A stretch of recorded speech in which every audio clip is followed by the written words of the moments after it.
The questions are already there. I think it's in the very bottom.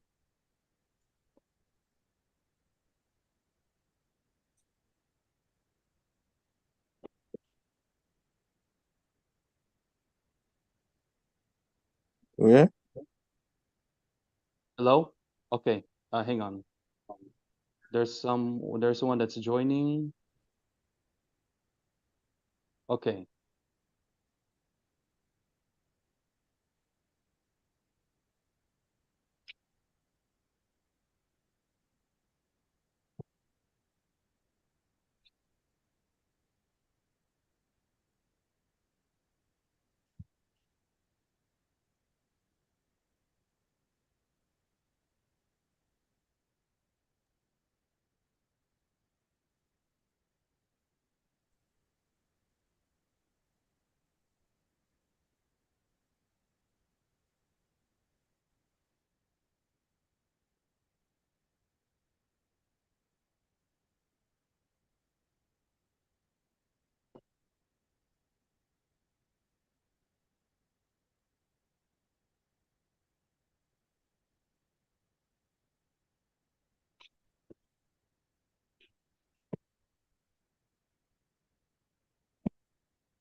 Okay, since it's already I already now already put into live stream on YouTube, I will already start.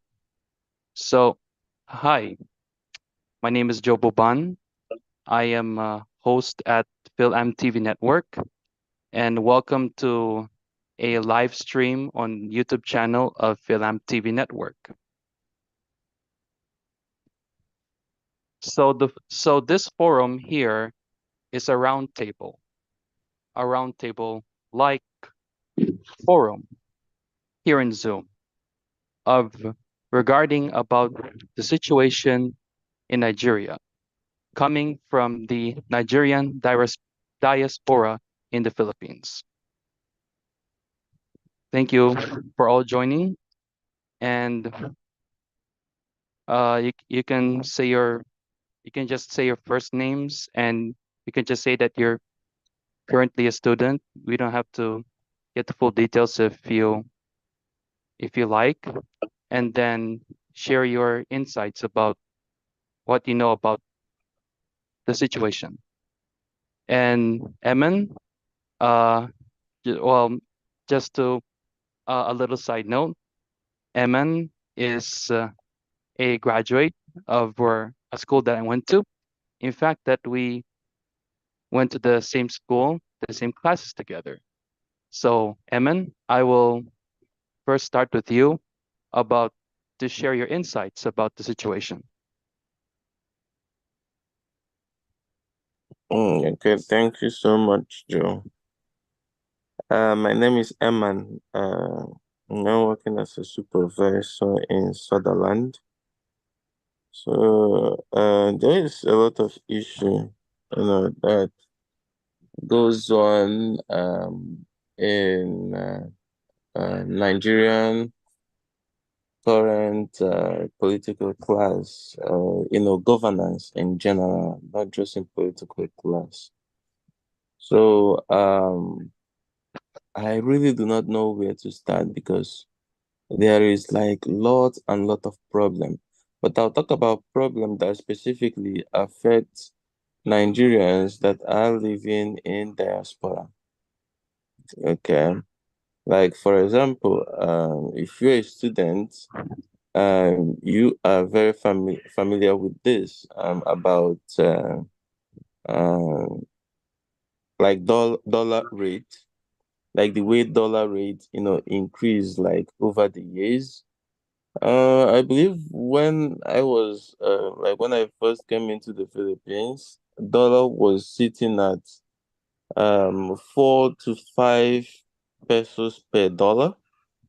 Mm-hmm. Now it's almost 27, which is like 5 times of the amount that it used to be in. So let's take for example that your parents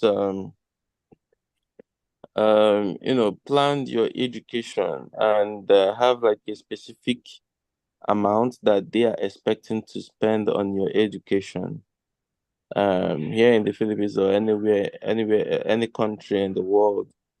Like let's take for example that they have like 15 million or 10 million naira map out for your education, and without considering the rate of which dollar can change overnight, um you know that will put that will really put that will really put like their plan into disarray. uh you know it's going to just spoil the plan for them, and that will make most of the students in diaspora to be stranded, especially for Philippines that doesn't have like work for students. Like for example, in other countries like in Europe, I think there will be like work for students, right? So at least they can get by, somehow with their own rent, with their food, if you're hardworking. But Philippines that doesn't have, I think it's really like taking a toll on students, or less like your family or one of the politicians like come into the political class or are super wealthy. Okay, so I think that's one of the major reason and the major thing that affect Nigerians living in diaspora. So if anyone else know anything else, I would like you to draw it at the table so we can talk about it as well. Yeah, thank you, Joe. Thank you for sharing your insights. Before I move on, this was when during my time in Philippines when I was a student. Well, I have bumped into like Nigerian friends, and I did some follow up about like, because we talk about currency exchanges. So I think that was like back sometime in 2014, 2015. The uh one uh one one naira to $1 was like 130 something, and then exceeding to 2018, it was exceeded to about 365 nairas to $1. And recently, last week, when I was in communications with one of our Nigerian classmates, it was exceeded to like 1,200 something.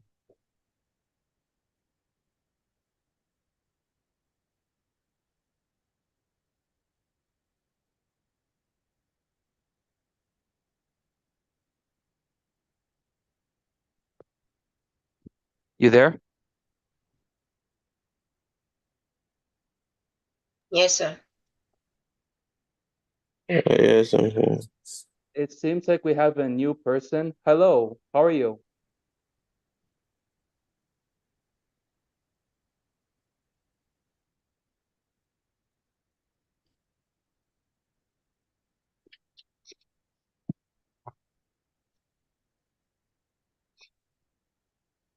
Uh, it seems like we have a new person here. Hello, what's your name?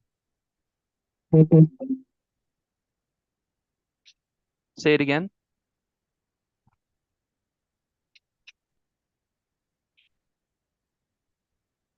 Okay, so I'm just looking here now. $1 to 1 naira is like 1,589.54 Nigerian nairas to $1.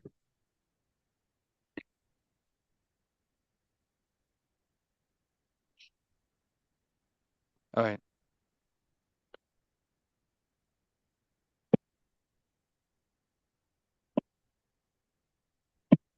Okay, moving forward. Is there anyone else that likes to share their assessments.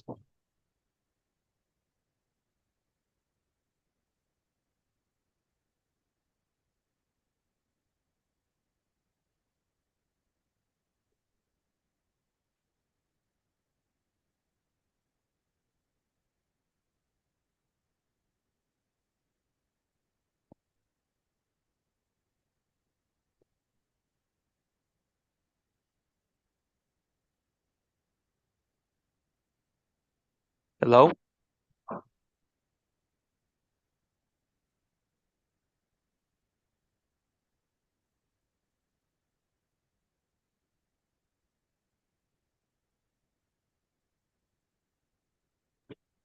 Hello, can you hear me? I can hear you. Yeah, I don't really have anything to say because like, yeah, he already said it all. So it's just the exchange rate now is actually above, is choking, really seriously choking. So that's Mm-hmm. what I just want to have to say. Yeah. Mm-hmm. Thank you for sharing. And what's your name again?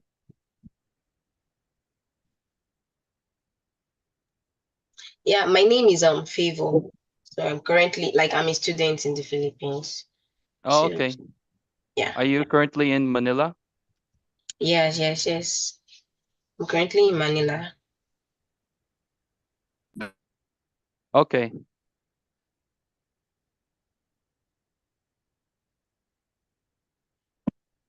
So, before we move on, is there anyone else that want to share their insights? There's about two who are muted, but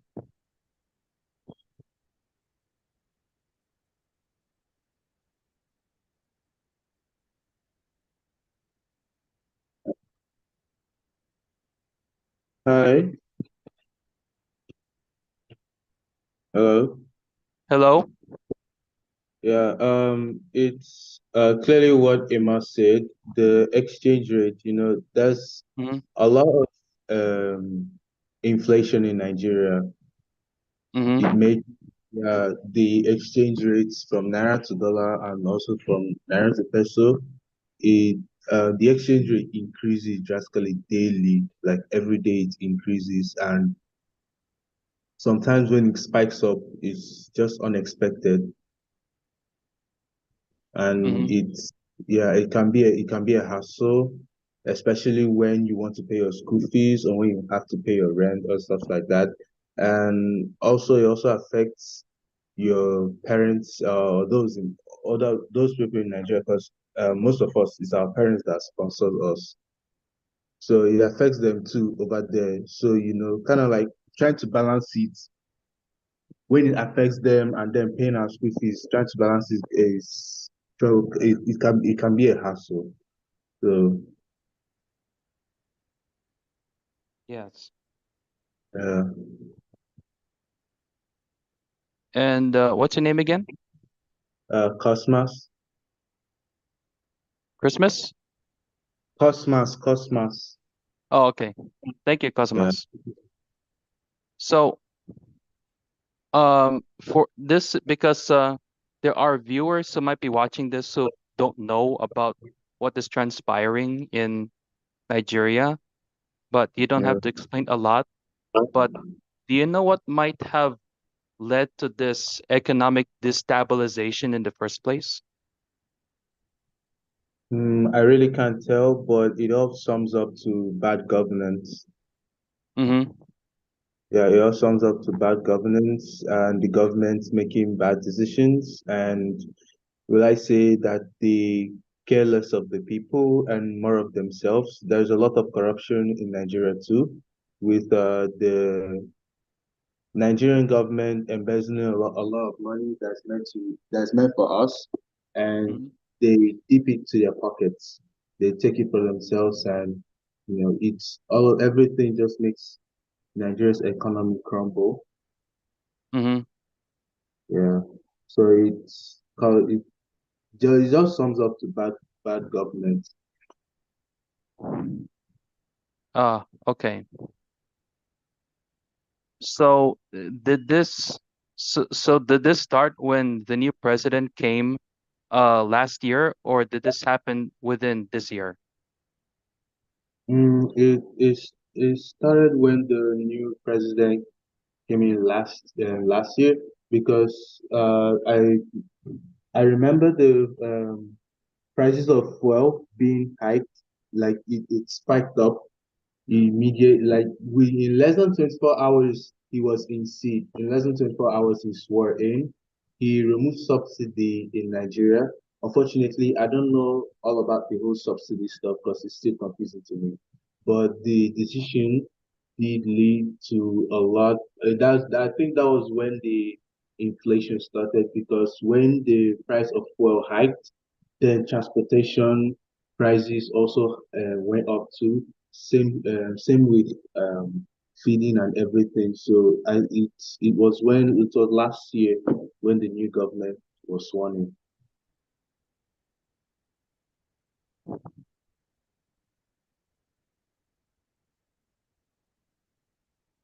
I see. Thank you. Um, so anyway, I'm just stumbling now into some articles here in so you're right because there's an article here from it's called The Week magazine, not to confuse with Weekly magazine. And there was already write-ups here that was regarding about the situation, and it seems like this was taken from a protest led by some leftist groups here. And it says, and this was an article from February 29. It says Nigeria is experiencing its worst economic crisis in almost 30 years, with widespread unrest and anger over soaring prices and stagnant wages.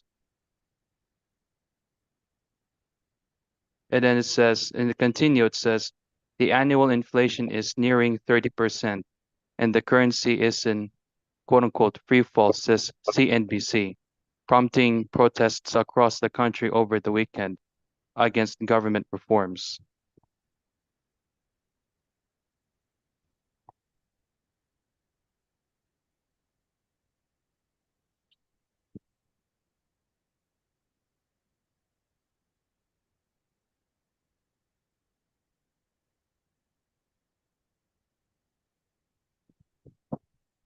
And then it says, and then I'm skipping some write-ups here. It says, though inflation is affecting economies around the world, Nigeria's economic hardship was exacerbated by reforms brought in by President Bola Tinubu, who took office in May last year.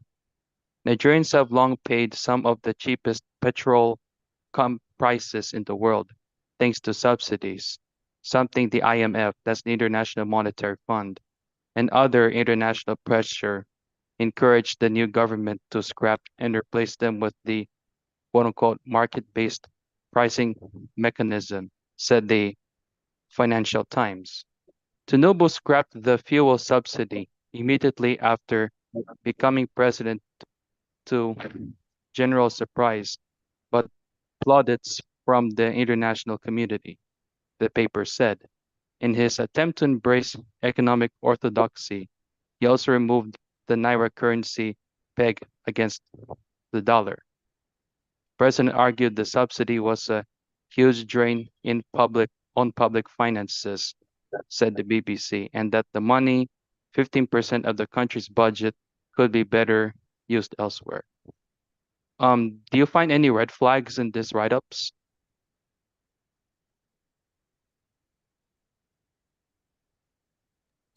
None, none for me.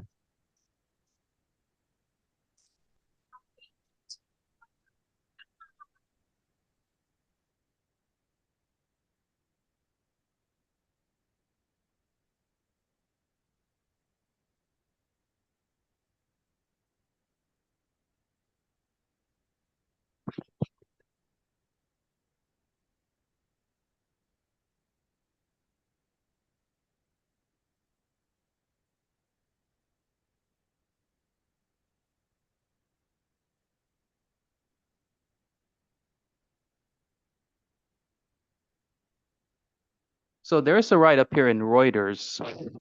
It says here, is it true that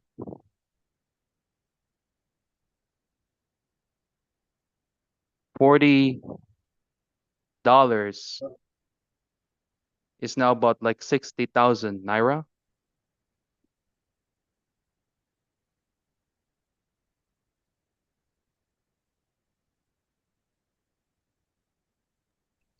Yes, I think so. Mm-hmm.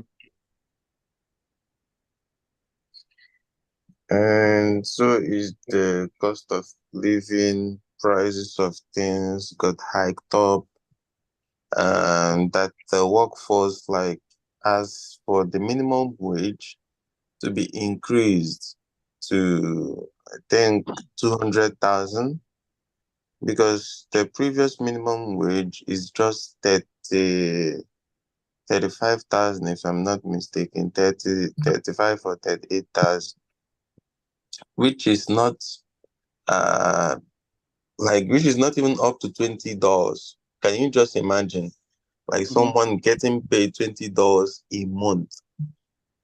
So Mm-hmm. it's really insane. It's really insane to, imagine, like, that the people have to go through that, and then the people in government care less about them.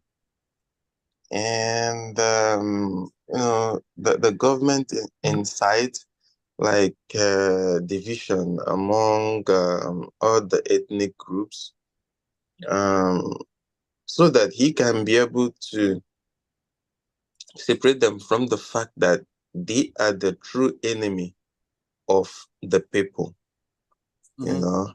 So, but people who are not literate enough, to understand the game that is being played on them, keep on falling for their schemes, keep on falling for their agenda. So it's really, really, really, taking a toll on everyone. Everyone. Just yesterday, I heard that the Dangote is no longer the richest man in Africa. This is something that he have held for so many, so many, so many years, Mm-hmm. by Nigerian doing well. But with the economy going into chambers, of course, he cannot sustain that, number one. And I'll even be surprised if he will still be top three, right? So it's just what it is until we are ready to revolt, until we are ready to, say no to, bad governance and mean it. I don't think, these people will have any change in mind, or any, human in them, or any kindness in them, to look after, the poor masses, the people who are suffering. Like, so Mm-hmm. just my take on that. So I just want to focus on what I can do and not think about the government as of this moment, honestly. Mm-hmm. Yeah, thank you for sharing your insights. So, do you know if it's true that there's like this mass exodus of Nigerians leaving the country? That it seems like I was looking at some of the stories, but it seems like there's not that much coverage behind it.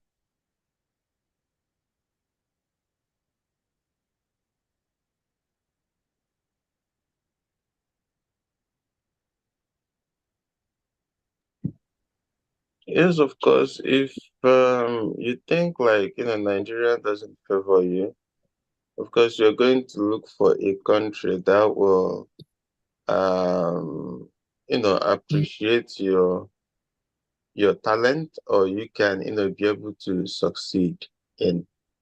So I'm really not surprised. So if you go to US, UK, there is large number of doctors, nurses, in these countries. So they just concluded Olympic competition. Will also tell you how so many Nigerians won the Olympics, but Nigeria as a country did not win anything.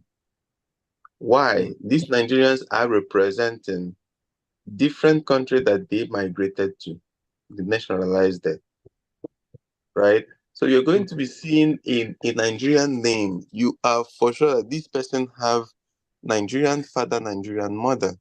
But why? Nigeria did not present her the opportunity to be that successful. They won gold, they won silver, but Nigerian as a nation did not win any medal, not even one, Mm-hmm. an Olympics.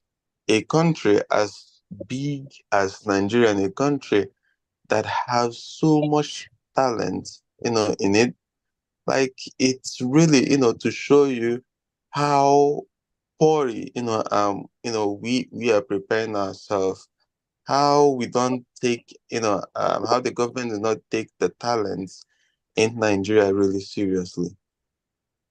Yes. I just looked at it now. 0 medals for Nigeria. So you're right.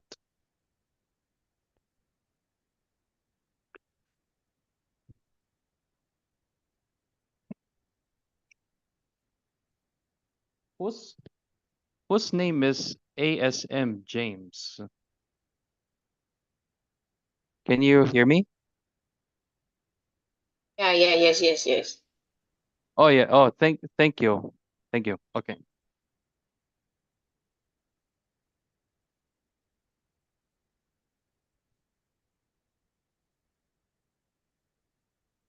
So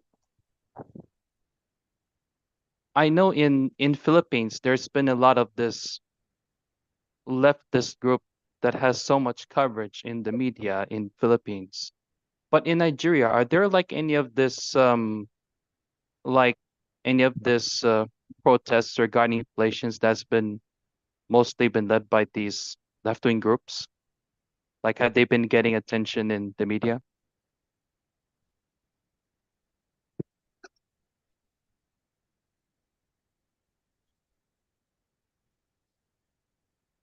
I'm sorry, could you rephrase the question?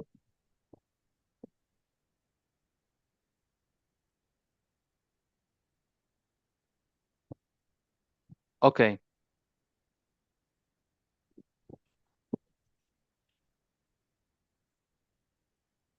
like is most of Nigeria's opposition are mostly from left-wing political parties, like let's say example, Communist Party of Nigeria, for example, like that.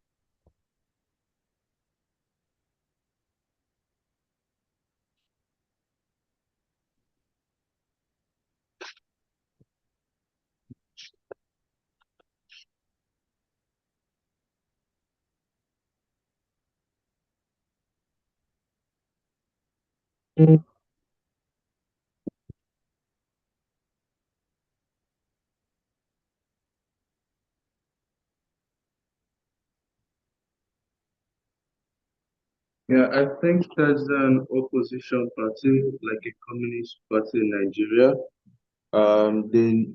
They are gone by the Biafra. Mm-hmm.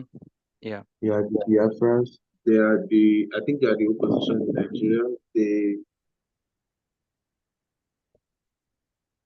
They're basically like the communists. Yeah, like the communists in Nigeria. Yeah. Yeah. And those are the ones that I'm just only gonna put this as an analysis because it's factual. It's even all over the media. So in a way that like in the Philippines, one of the opposition is like from left-wing political parties, and there's been a lot of slandering from like from government officials.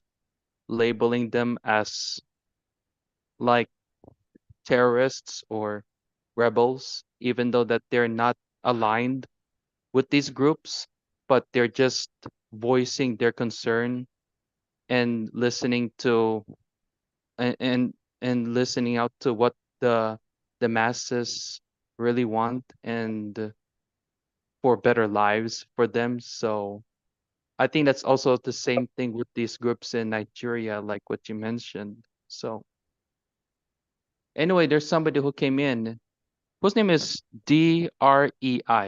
Can you hear me?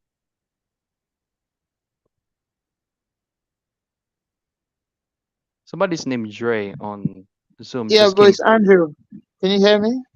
Yeah, I can hear you. Andrew, how are you? Yeah, I'm good, bro. Yeah, How you doing? thank you for thank you for calling. Thank you for Yeah, coming hello, in. I everyone. know you had the signal somewhere. So anyway, Andrew Yeah, here is also one of the classmates of Emin and I. So I don't know if any of you here have met Andrew. Are you able to show your face?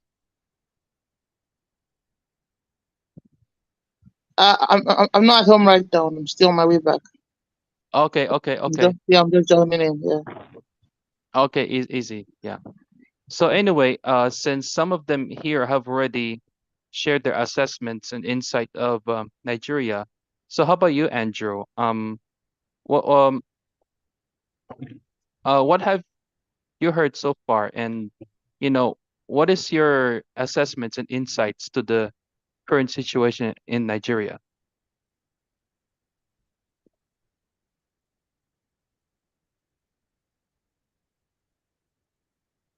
And we have Sesan, aka Kinsley, who's with us. Can you hear us, Kinsley?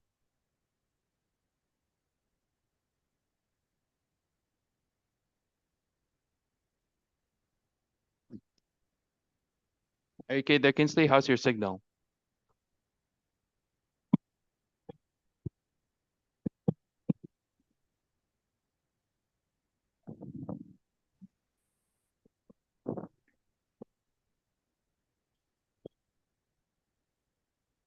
Uh, anyway, can anyone of you still hear me? Are you still okay over there?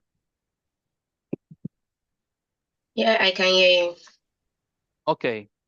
Well, while we're waiting for Andrew to speak up, anyway, in the Philippines, there I don't know in Nigeria they have what they call kickbacks. It's like in the Philippines when there's like a some sort of development, uh, the whoever is the governing officer there, like a certain politician, uh, wants to give that he wants that money back from those developments that are, under his name.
Um. Anyway, who was the one that was talking about the Nigeria in the Olympics earlier?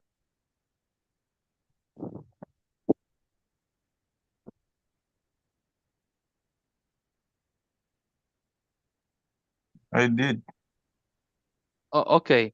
So, Eman, were you saying that like the like some of those Nigerian athletes that competed in Paris, they didn't come back? No, I am saying that they are Nigerian by origin. They won, but for another country, not for Mhm. Nigeria. Oh, okay. Yes. I see. It's just like saying that there are more Nigerian this or that in Europe or the US than in Nigeria. So yeah, I see where you're getting at.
So anyways, while there's still like people from parts of the world who are watching this, so how come for a country like Nigeria, there's no, is it like there's no priority for money to like upgrade electricity, or it's just that they have no money to run electricity at all, and you know what they have there is like the sounds of generators.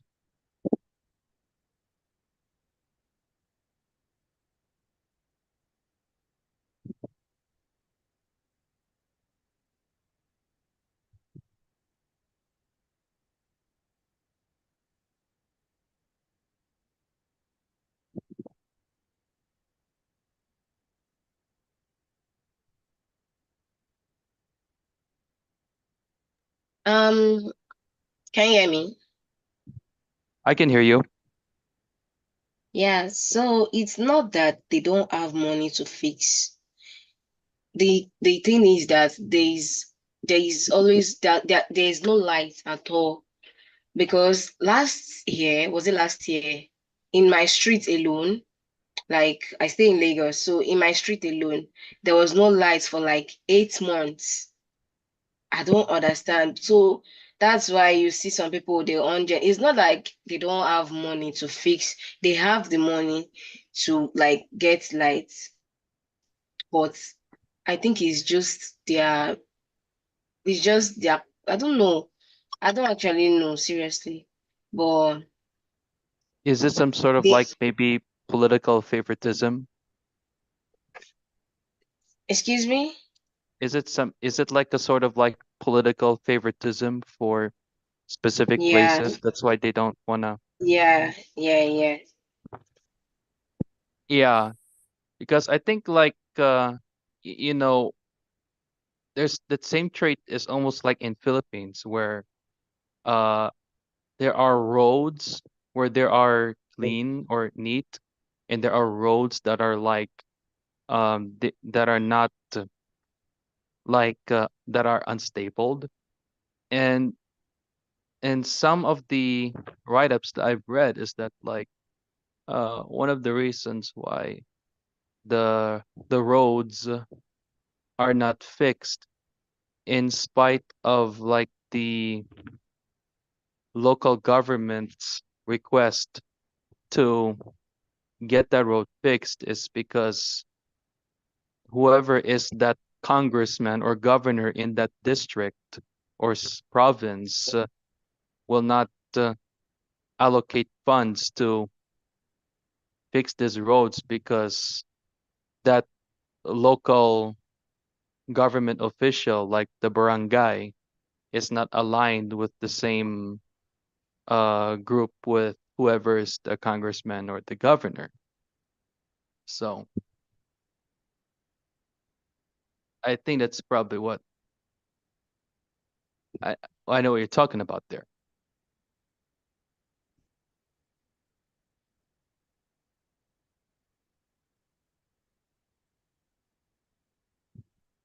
Well, I think Nigeria can be able to provide 24-hour electricity to the country because they are able to supply electricity 24-hour electricity to Ghana. So I just think it's greed. Hmm. Yeah, I just think yeah, I just think it's greed.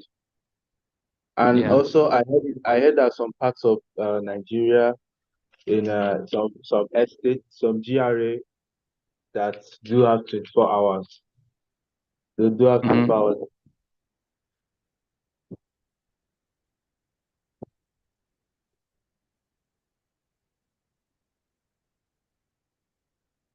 In Nigeria, uh, this is a common word in Philippines, but is there like do they have that slang like when like a politician wants make more money back from a business or land development from his or her region or state? Uh, in in Philippines we call that kickbacks. I don't know what you call it in Nigeria.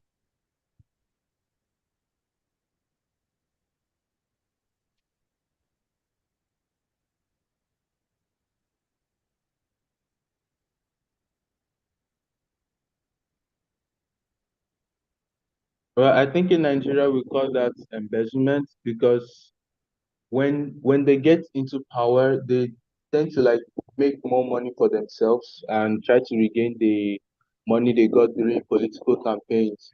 So, like, let's say for a road, if they are meant to fix a certain road in a certain street, they won't fix that road. The money that is meant to be used to fix the road, instead they embezzle the money and keep it for themselves and try to regain or make more money for themselves. Hmm. Mm. Like let's say example. Oh, good to know, embezzlement. Yeah. So is that It like also let's go ahead. I said it also causes underdevelopment in Nigeria. We have many abandoned projects Hmm. like streets. When they are building a road, they don't do it the full way. You see a road, it takes them like 4 years to build the road. Or we have factories, abandoned factories and so on. It, it causes underdevelopment in Nigeria. I see. In Nigeria, is there like this trend where they they easily crash down or break already paved roads and they're gonna pave a new cement on that same road? No, I haven't heard of that. Oh, okay, okay. Yeah, I've heard stories like that in specific provinces in Philippines, and so yeah. I was wondering if that was also similar in your country. No. Okay. Yeah, in my country we have a lot of bad roads that do cause a lot of accidents, but the government refuse to repair those roads. Mm-hmm.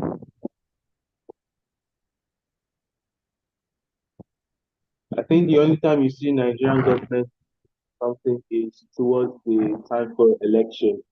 That's when you see them doing something like they just build a road or build a school or something, so that we can elect them for the next 10 or so to be as if they are doing something. Mm-hmm. Okay. We have Kinsley Sesson back. Can you hear us? How's your signal?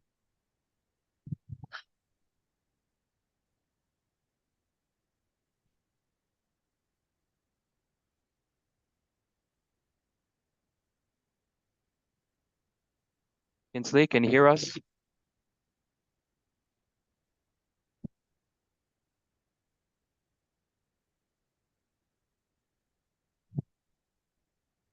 Yeah, Kinsley here is one of those who already got back to Nigeria. I think he's in one of those signals. It's so wacky, or like signal is too weak. Like as what kind of think Emin was talking about here about like the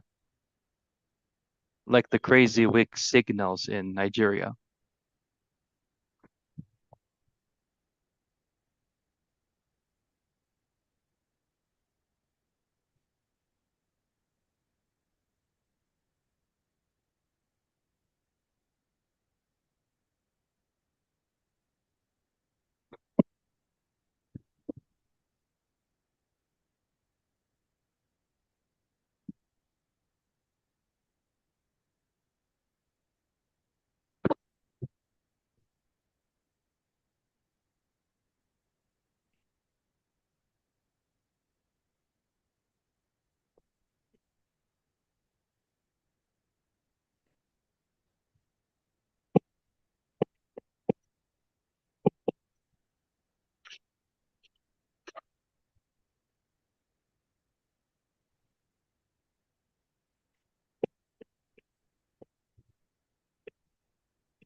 So it seems like, based from what all of you have been talking to me about, it seems like Nigeria has become like the what they call the Venezuela of Africa, because like was that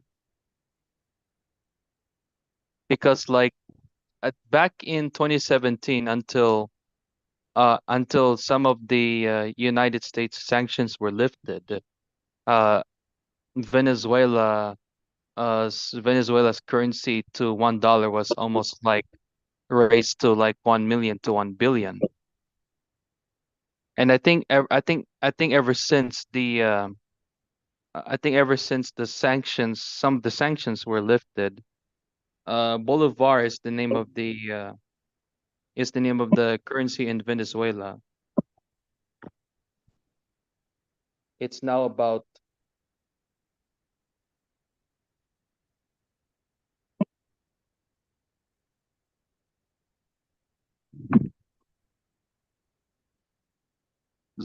the the runaway inflation was already cut in half.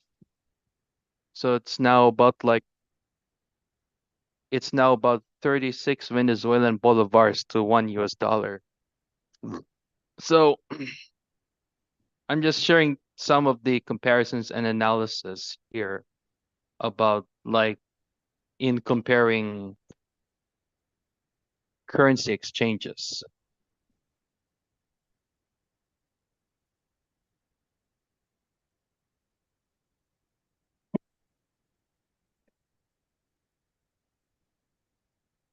I don't have a economics background, but I just analyze on like currencies and the types of like percents, but uh, I'm not good at these things. Is any are you all business ad course, or what courses are you again? Medicine. Oh, okay. Yeah. Okay, that's good. The healthcare worker thing. That's nice. Really helps saves lives.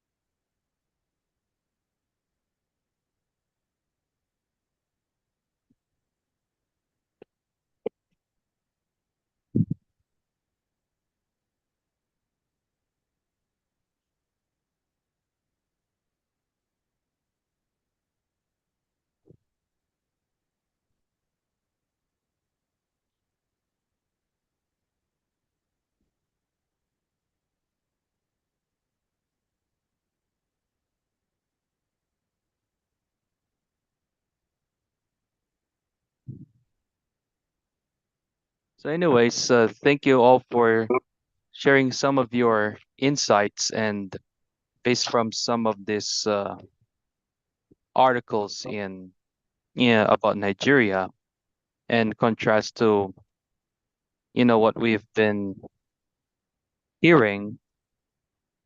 So, oh wow, there's this BBC article here. It's like, oh, it's 30,000 naira. It's worth about 19 US dollars, 15 euros. Oh, okay.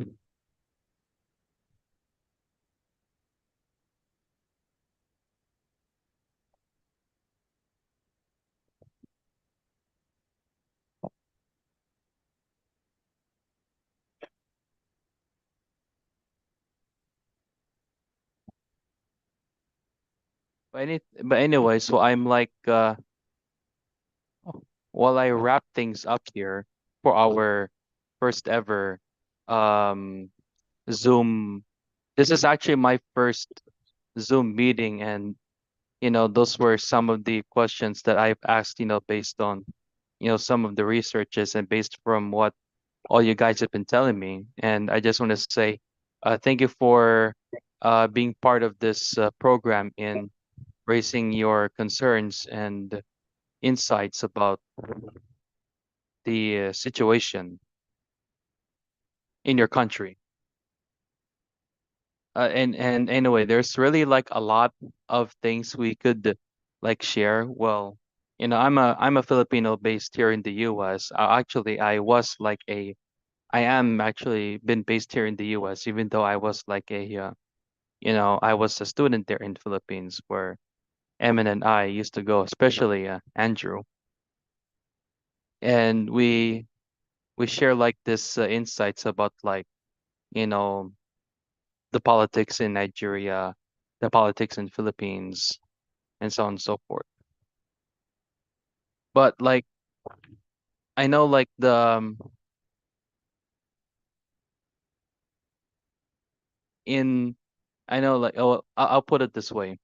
Like I know that in the 2022 presidential elections in the Philippines, there was like someone this popular named Lenny Robredo who was actually one of those running for office and was very had like this same personality and popularity with the people. Like I know last year you had this one governor who ran for office named Peter Obi, who which a lot of you here were cheering for.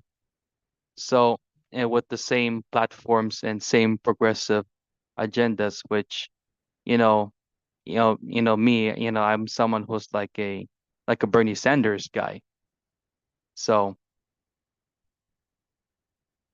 there's just something that there's just something I want to ask before we end this program. So and so regarding moving back to this type of corruption. So let's say example.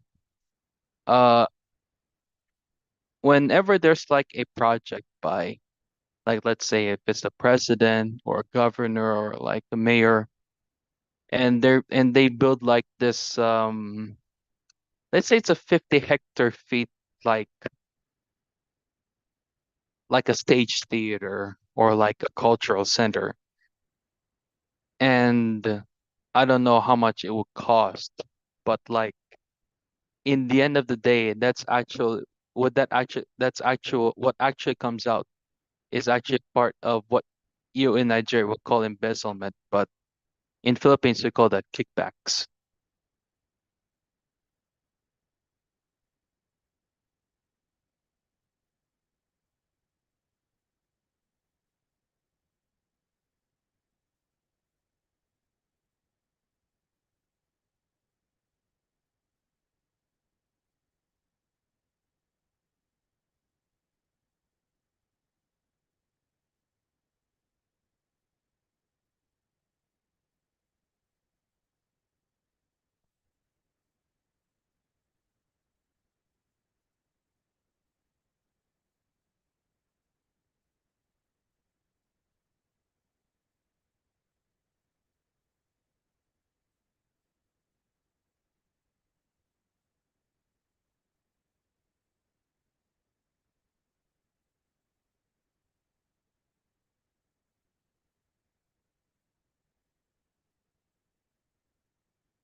Is there anyone else who wants to say anything before we end this Zoom live stream meeting?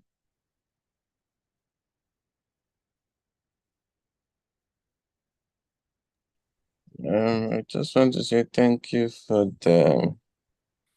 the idea and invite. Yeah, that's all. Okay. Anybody else?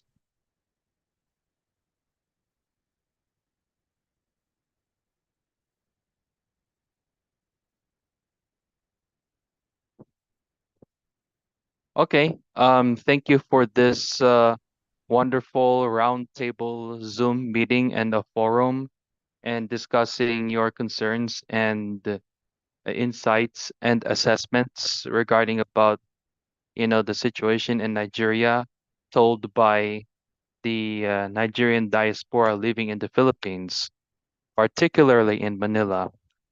Thank you all. Thank you, the three of you, for joining. And there were supposed to be more than expected. Thank you once again. I'm Joe Buban, host here at Film TV Network. Thank you all for watching this YouTube Zoom live stream. We will have this forum again. Thank you all for watching. Thank you. You're welcome. Yeah, thank you. You're welcome. Thank you.